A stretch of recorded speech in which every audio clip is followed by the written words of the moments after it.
Take a break from your busy schedule and join Harold Sala for Guidelines, a 5-minute commentary on living. My husband and I have been listening to you for a long time, writes a friend of Guidelines. Omitting the very complimentary things she then wrote, she continued, "We have been ever evolving in our spiritual walk and find ourselves at a painful standstill, not knowing how to proceed." The letter tells the story of so many today.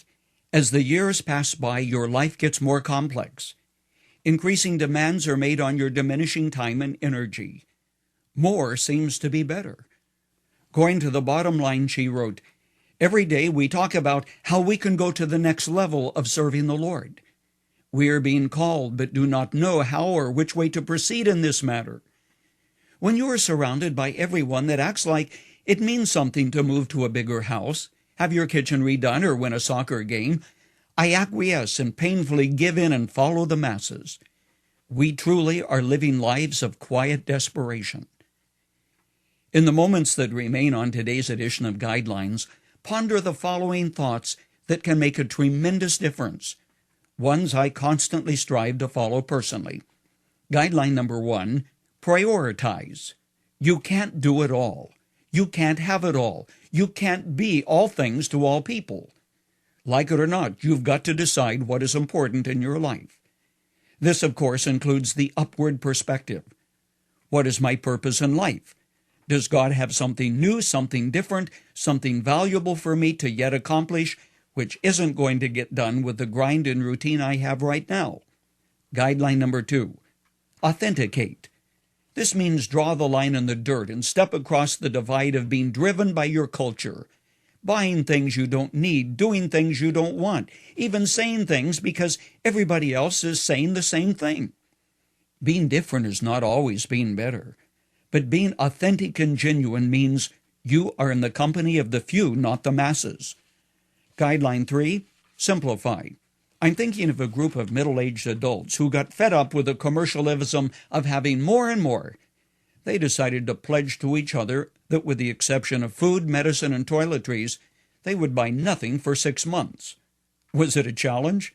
You know it was. The 6-month experience lasted a year and changed their lives.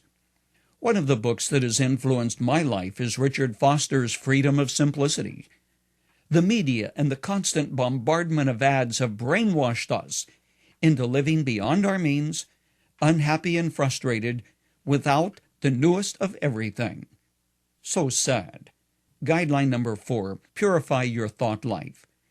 That was why Gandhi, dressed in a loincloth, spent time every day spinning wool.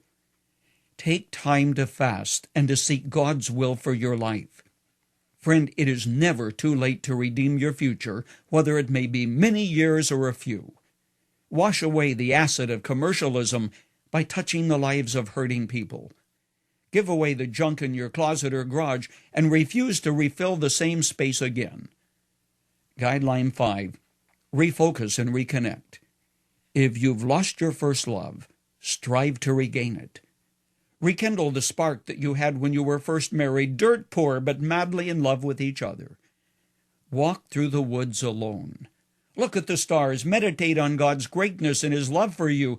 Determine you will no longer walk the broad path to the shopping center, but find the narrow one, the one less traveled on, which brings peace and contentment. It's not an impossible quest at all.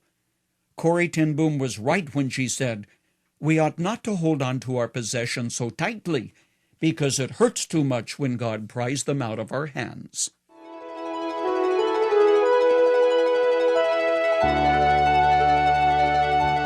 You've just heard Dr. Harold Sala with Guidelines, a 5-minute commentary on living.